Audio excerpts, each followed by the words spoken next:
J'aimerais savoir si il y a quelqu'un voilà, qui étudie beaucoup les lois de l'univers, il est conscient des lois qui gouvernent l'univers, c'est-à-dire la loi de l'unité divine, la loi de la polarité, la loi de la correspondance, la loi du karma et autres. Vous voyez un peu, non? Il a cette connaissance-là, il a étudié en profondeur et puis il ne fait qu'appliquer ça. Voilà, parce que la loi de quoi, du karma nous dit quoi? Que tout ce que tu poses comme action, c'est-à-dire les graines que tu sèmes, tu finiras par quoi? Par récolter ça, bonne ou que ce soit mauvaise. Vous voyez un peu, non? Voilà. Donc si tu as fait quelque chose de bien, tu vas récolter ça tôt ou tard. Mais on ne sait pas c'est quand tu vas récolter ça. Parce qu'il y a une loi aussi qui existe qu'on appelle la loi du timing divin. Vous voyez un peu, non?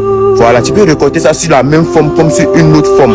Et puis tu peux ne pas être conscient de ce que toi-même tu as été récolté. Tu vas pas savoir que c'est ce que tu as posé avant là-bas qui a été rattrapé. Hein. Mais c'est la nature qui est là. Ça te dit pas, tu vis seulement comme ça. Donc si moi, j'ai cette conscience de la loi du karma et de la loi de la polarité. Je sais que la loi de la polarité, c'est quoi? Ça veut dire quoi? Il ne peut pas exister une chose sans son contraire. Donc s'il y a le bien, c'est qu'il y a forcément le mal. Vous voyez un peu, non? Donc on ne peut pas faire le bien uniquement, on ne peut pas faire le mal uniquement. Mais il suffit de jongler entre le bien et le mal pour que s'il y a un créateur un jour là-bas qui doit nous juger, il ne serait pas capable de te mettre dans un coin qu'on appelle enfer. Vrai ou faux? On a dit en islam que quoi? Ils vont faire quoi? Ils vont peser entre la balance de quoi? De tout ce qui est bon et tout ce qui est quoi? Mauvais. Vous voyez un peu, non? Pour nous juger.